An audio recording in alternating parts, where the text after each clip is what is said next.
Y'all, we're going back on the record. This is KP. This is I think the third one, y'all, of today. And the time is 11:14, 11:21. Today's date is Friday, the 4th of April. And I'm doing a YouTube upload of mine. KP, Kerry Porter, speaks on wrongful conviction. Today, I'm here with Jason Flom on this old I published August the 6th, 2018. It was published at 1:15 in the a.m. in the morning. So, see, he stays up like me and gets work done. So here, where we at on this one? This is the third one with Jason Flom. Jason Flom flew me and my fiance, Sharon Scott, out to, at the time she was there, flew us out to New York at their expense and put us up in a nice suite. I think we was on we so high up. I think it was like floor 87th floor. Took us a while on the elevator. And it was the first time I've been to New York. And man, you talking about lovely in New York. Shout out to Jason Flom and Juan, his assistant, wanted to found the hotel for us and came and picked us up at the airport and stuff. His name was Juan. I can't remember his last name, but shout out to Jason and Juan. I appreciate your hospitality in New York. So anyway, y'all, so we at the point on this, it's 50-something minutes long. We already at 33. You can kind of see that right here at 33, 43, and it's 50 minutes long. So I got another 20 minutes. And he just asked me how to basically I got out. So let's go right live with Jason and me in an interview in 2018, August. How this thing got fixed. I mean, it can never really be fixed because no one can give you back those 11 years of your life, but you have certainly made the most out of it. How did you ultimately find your freedom? Because I love, and we're finally going to let people in on the Baywatch part of the story because it's great. Right. I watched William Greger. He was the first guy in the nation to get exonerated by mitochondrial DNA. First guy in the nation. He's the 7th person in the United States to be exonerated. I watched him walk out of North Point on about July the 5th or July the 9th, somewhere up in there of 2000. At that time, Innocent Project in Kentucky, the Kentucky Innocent Project was very new, if it was even established all the way. So when they did found it, after a few months after he left, I wrote Kentucky Innocent Projects down in Eddyville at the time. They accepted my case in November of 2006, in between the season in which they really wasn't supposed to take it. So then I found out later that the reason they took it were officials said that they had officials. I don't know who these officials were. Said they had an innocent man in the penitentiary and that they needed to get him out. So the Innocent Project came to me, and there's Gordon Ronson, Melanie Lowe, and Linda Smith, and Alex Matthews, UK student. They all sat down on my case and started doing the footwork. And that was the beginning of my freedom. And when you say UK student, you mean University of Kentucky, yes. Not the United Kingdom, yeah. And so they started working on it, and what did they find? It took them 6 years to get me out, and I got frustrated during the 6 years. Me and Melanie Lowe were kind of toe-to-toe on some phone calls. And lucky enough, I had Danny Butler, cold case detective Danny Butler came aboard, and he asked Melanie Lowe could he help exonerate me, help free me. And they, as a team, got together, and the last 2 years, we produced the DNA that was not mine. The centerpiece of this case, Jason, was an alleged homemade silencer. So whoever made a silencer prepared, premeditation, prepared to get away with a crime, and a vicious crime at that. So Tyrone County was shot with a shotgun. Yeah, I never heard of it. Yeah. So this silencer was a centerpiece at the crime scene, active transportation, and they tested this silencer was comprised of duct tape.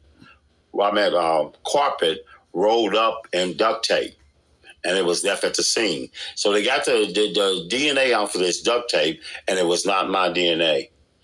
And then they found out that the jailhouse snitch, Greg Gillum, or whatever his name was, they found out that he was lying. And that one of the key aspects of his very damning testimony against you was that he said, I can remember it clear as a bell, that he confessed to me because I remember at the time he did it, we were watching Baywatch on TV. And then your guys, who obviously were on their A game, they found out, they did some research and found out that Baywatch wasn't even on TV that day. Yeah, Baywatch is a PG thing. It had... what's the name? Pamela Anderson. Yeah, Pamela Anderson and the what's called guy. And that's all. The only time you seen a gun on Baywatch was if they had a lifeguard race. And the black guy that was a Coast Guard beach police shot the little, gold thing. That's the only what little bit I watched the Baywatch. That's the only thing I remember about it. Now, what Melanie Lowe got that from me. I did my homework, and I did most of the footwork I did. But thank you, Melanie Lowe, Linda Smith, and all the rest of y'all. But I did my homework, and I even wrote the guy named. They had an article in the thing. Write Dave. Dave was somebody you write and ask him questions about anything you wanted to know about any show. So I wrote Dave several times, and he finally got back with him.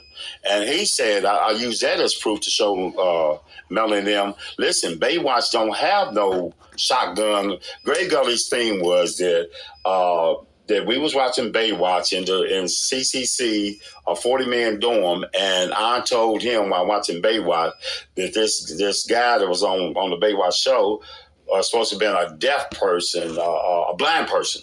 And he shot she was working on a clay figure, and she had heard a robbery. Because she's blind, she didn't see it. She heard it. So this burglar, this guy knew that she was going to be a witness, and she, according to Greg Gully, blew the clay figure's head off with a shotgun and told her, whispered in her ear, that's going to be your head if you try to testify against me. This far-fetched thing. This is what Greg Gully said. And he testified this very adamantly at trial. And it was so kind of far-fetched that I laughed and my lawyer had to elbow me. But it was so sickening and so pathetic that anybody should have seen through that. But it wasn't. So that you have to wind back to trial tape and see it. I know almost exact minutes and everything.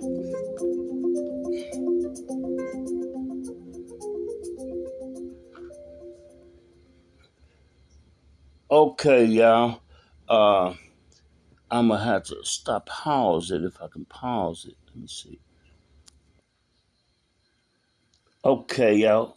We're back on the record. Go ahead, Jason. So Greg Gully says this stuff, and I wrote all kinds of people and proved that there was no such Baywatch episode about any clay figure and somebody shooting it with a shotgun. So anyway, that Baywatch actually, in between saving people from drowning, they may have actually had a role in saving your life too. So that's nice. Yes, right. Nice I was drowning. Trust me, you were drowning in the system, not in the waves. But anyway, so that's a good. So you get a lot of credit for that investigative work right there, which is great. Yes, I did a whole lot. I mean, that's amazing. So back to this. So ultimately, the government's case starts completely deteriorating, falling apart, crumbling, whatever you want to call it. Yes. Mm-hmm. And you are starting to see a little light at the end of the tunnel. Oh my gosh, you see me smiling. Yes. You haven't stopped smiling from what I can tell, but anyway, the whole time you've been here. Right. And then so how did it finally end up with you gaining your freedom? We also, to back up the DNA, Melanie Lowe wisely strategically said, let's do another lie. By the way, I did a lie detector on January the 7th of 1997. And that lie detector guy for Louisville Police said I passed. He said I passed with flying colors. So they did. They made my what should have been my co-defendant, Joe Tucker, they made him take a lie detector test, 2 of them. he passed both of them too. So he said, Joe Tucker said that he was scared to go out of that office because when he said that the guy told me pacifying clauses, I got locked up. And so Joe Tucker was scared to go past that office because of that. So getting back with the lie detector test, we did a lie detector test, and I passed that with 5 clauses. So that's the second lie detector test I took. So that coupled with the DNA, coupled with Greg Gully being on jailhouse snitch, and the deals were made with Marcus Pendergrass and Greg Gully as well, and the Kenneth Brown recanted that, man, I never told y'all that I really knew it was Kerry. I was never 100% sure. So all of these factors end up aiding and to where the Commonwealth couldn't bow down. And then the main thing that came along, Jason, was Francois Cunningham. Francois Cunningham ended up, interesting enough, doing a murder out in J-Town and Fern Creek. And this was his second murder. His first murder was a Mexican and was used, a homemade silencer was used in that case. Mm-hmm. So me and Francois were happened to be down North Point together, but I didn't want to mess with Francois. Francois wanted to talk to me several times, and I didn't want any dealing with him because I knew that he was part of Juan Sanders and his clique. They called themselves Murder Inc. And at one time, they called themselves Moms, Masters of Murders. So either one of the titles spelled real bad. Now, they're younger than me, so I didn't know that they was doing all this. So anyway, Francois, he called his first murder case in 97. And the lawsuit produced that Francois told the Louisville police long before my trial who it did this, why they did it, and that they was going to frame me, Francois Cunningham. So this was the thing that made the Commonwealth, Dave Stengel, bow down and have to let me go. So we had Francois had ended up on his second murder case. He got out in 2004 and called a murder case in 2005 in which he killed 2 people, a girl and a guy, a couple, and they were out in Fern Creek Park, Fern Creek Schools Park, and he shot and burnt them up.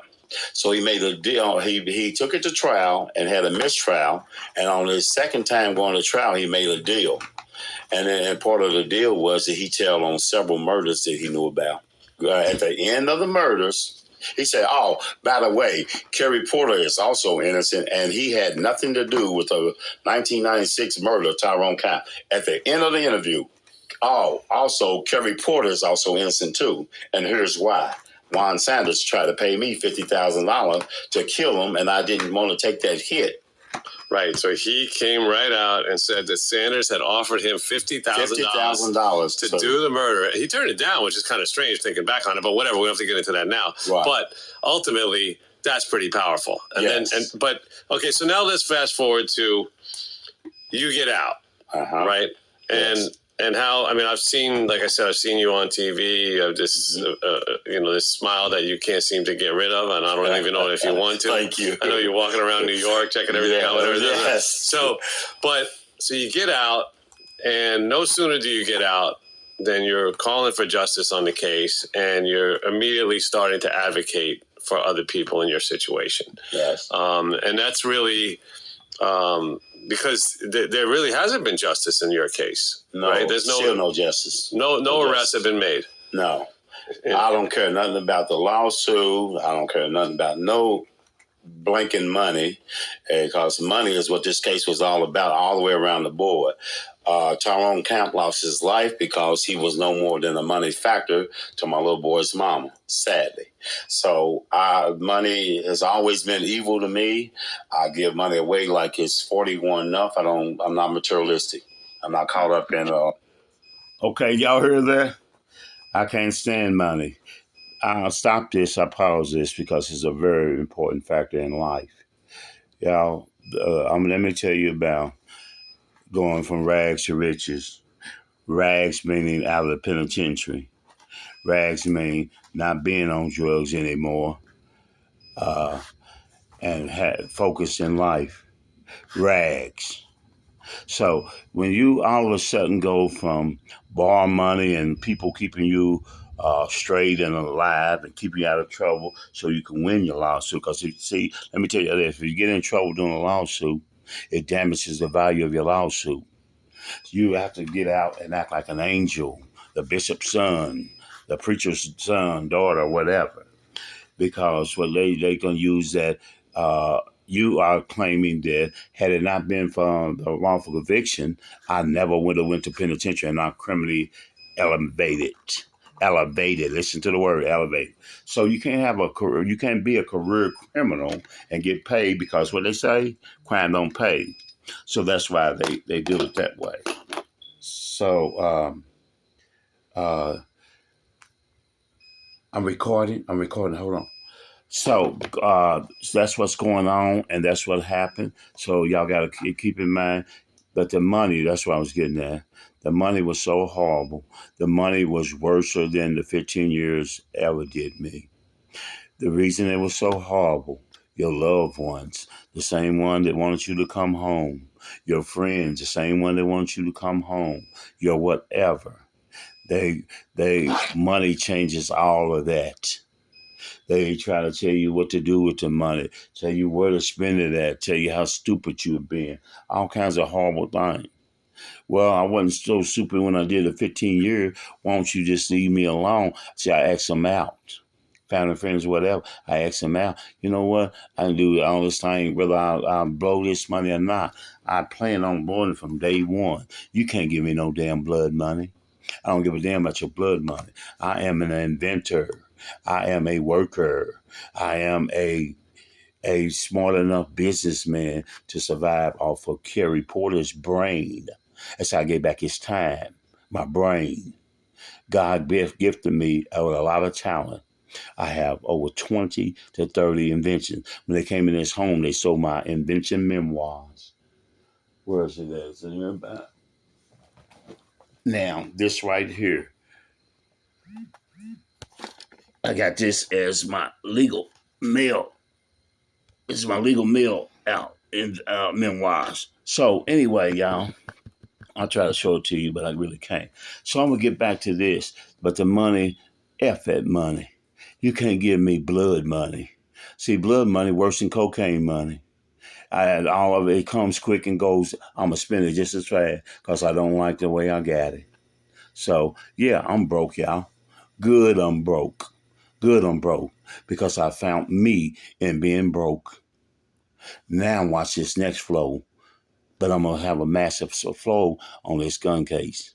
I want 7.5 million. I'm gonna ask for I'm gonna file a 75.3 million dollar lawsuit. Again, y'all, 75.3.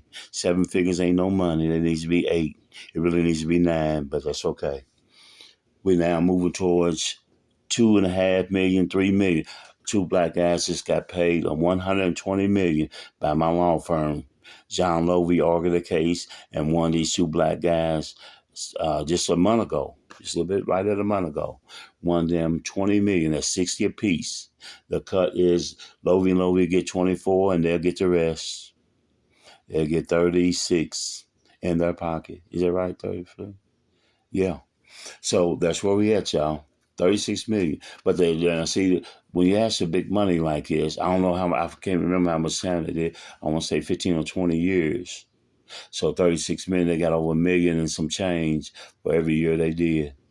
It needs to be paying you $2 million for every year they did, and a punitive damage of another $2 million for every year they did. Another $2 million for every year they in punitive damage. So if you do 15 years, they should pay you 30 million, but it goes up to 60 million because they know only you was innocent in the first place. And if you're a targeted black guy like me, then they need to pay you. That's just my opinion. And I'm gonna tell the legislature for that and see what we get at. So here we are, back to Jason Flom and me. Money World. So when this case, no justice, because me and Jerome Camp has been on my side fighting the Louisville police since long before trial. He's been trying to tell these people, y'all have the wrong person.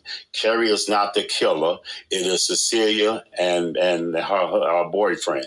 And that's the victim's family calling for justice for their own kin. And to their great credit, they've stood strong by your side. Which Wrong camp. Yeah. And we're still friends today. I go to his church on several occasions, spoke in front of his congregation. We prayed in front of his congregation. We haven't had a candlelight vigil yet. We're about to do that and some more things. We've been working, waiting. The person that has this case, the lead detective that has this case, doesn't seem to want to go after the obvious suspects. Yeah, and I've seen your lawyer speak about this, about how he's calling for the chief of police in Louisville, Steve Conrad, right, to basically recuse the whole department, right, yes, and turn it over to an independent agency to do what they got to do to get to the bottom of this case. Yes. Which it seems to me, I don't really, there's a lot of things I don't understand, but I don't understand why that would cause anybody. Like you would think to everybody, because that's a crazy thing too, right? Like even the people who are involved in this cover up or whatever you want to call it, or involved in cover up's or involved in obstructing the justice from getting to its right. To preventing the right outcome from happening. Right. The crazy thing about it, on top of all the other crazy things, Carrie, is that they live in that community too. And who's to say that they wouldn't end up being somebody they love might not end up getting hurt by these people? These are dangerous people, right? Very dangerous people. Who kill? Anyway, we won't even get into that now because we're not going to do. That's a psychology show. We have to do a different psychology show to try to understand why people would behave the way that they do. But we can't control that. Not from this studio anyway. And all we can do is do the best we can to try to get the word out there about these situations, about your story, about how these things happen, why they happen, and how to prevent them from happening in the future. And how unfair they are. And I would say that you being here and telling this story is a real eye-opener for people who are interested in getting into this work, and people who are just just human beings who care about their fellow human beings, who want to make sure that this doesn't happen to them or their family. Because I think you would agree. I say to people, if you think it can't happen to you, it can, right? Yes, that's my motto. Listen, y'all, if it happened to me, I made a vow that because it did happen to me, they won't get anybody that I love. They definitely won't get none of my kids or grandkids. And as a result of this case, I haven't talked to my son, little Kerry, since trial. August of 27, little Kerry said, "Hi, Daddy." And that's the last time I heard little Kerry talk to me. August 27th of 98. Wow. He is 30. He was 12 at that time. He is now 33 years of age. And he has 2 kids. I seen my grandbaby Mason one time. Identical twin to me. Everybody tells me she's identical twin to me. A little bit lighter than me, but she is me all the way around the board. So I don't know how Cecilia looks at little Carrie and then has to look at her grandbaby that she loves and keeps so much that she's going to hopefully soon have to depart from. So, Carrie, I could talk to you all day, but unfortunately we don't have all day. We only have a couple of minutes left, but we have a tradition here on Wrongful Conviction, which is my favorite part of the show, and I think probably a lot of people's favorite part of the show, which is that at the end of the show, I stop talking, just turn the microphone over to you and say, what else would you like to share? If you had another couple of minutes to just say anything you want, and you've covered a lot, but what else can you share with our audience? Well, the main thing, every day, y'all, every time I eat a meal, it reminds you of penitentiary. No matter from a bag of potato chips to the simplest thing. Y'all need to pay close attention to this.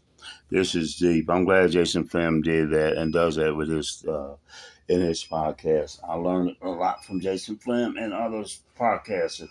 I watch podcasters on YouTube all the time because I want to be one. I want to be a part of trying to correct the system, trying to get diversity and equality, and start and implement policies that are needed, implement laws that are needed, get congressmen and representatives of the state behind me, It is political all the way around the board, and y'all need to understand what's going on. So finish listening to this, y'all. I ain't gonna talk long. And a twister, a noun writer, anything you consume reminds you of penitentiary. That's one factor. Second factor is I like to thank Jerome Camp, first and foremost, for having the courage to say that I don't think this man is the man that killed my brother. For him to stick beside me, I like to thank Danny Butler for going against his fellow employees and being called all kinds of bad names, this lover, that type of thing, whatever they call Danny Butler. I've heard some of them myself. So I've known that he went through hell. Cold Case Detective Danny Butler, a shout goes out to you. Melanie Lowe, Gordon Ron, and all of those that helped exonerate me. My family just supported me through trying to send letters of hope, money, and stamps. Took a lot of stamps and a lot of copying to get me here, y'all. A whole lot. I made the sacrifices. I ate bologna and cracker. I ate the cheapest thing the canteen had. I would treat myself every blue moon. As a result of this, no holiday makes a difference to me. I don't care about my birthday, Christmas. It's savvy enough. I don't really give presents out. It ruins you. Yes, I smile all the time. I'm happy one moment and crying the next. Every day, all day. So if we, as a whole society, we need to make sure that this doesn't happen to another Kerry Porter. Because you're going to lose another Kerry Ramon Jr., and that's a big divide in the family. And this cycle is going to continue. So I'll call you back with this audience, if I can do anything, man, please don't let this happen to nobody else. I'm getting teary now, so I mean. Y'all heard that? That's what I'm saying today. That's why I fight so hard. See, I don't want another. I got T-shirt slogan. I told you I'm an inventor. Tell a trademark. No more Kerry Porter. Kerry Porter no more. No more Kerry Porter on the front. And Kerry Porter no more on the back. So this is where I'm at. I don't want nobody else to go through this. I cried enough for 1,800 more slaves like me on that boat from Africa to Amsterdam. Y'all know what I'm talking about. It's slavery. Let me end that because I'm in New York and I want to smile. Well, we're happy to have you here in New York. I'm getting a little choked up too, I really appreciate you being on the show and sharing your experience, knowledge, strength, and your vision for the future. So, once again, thank you everyone for listening to this very special episode of Wrongful Conviction with Kerry Porter. Kerry, thank you. Thank you, Kerry Porter, the legend. Over now. That makes me smile. Okay, y'all, we're gonna go ahead and end this now. I'll see y'all in a minute.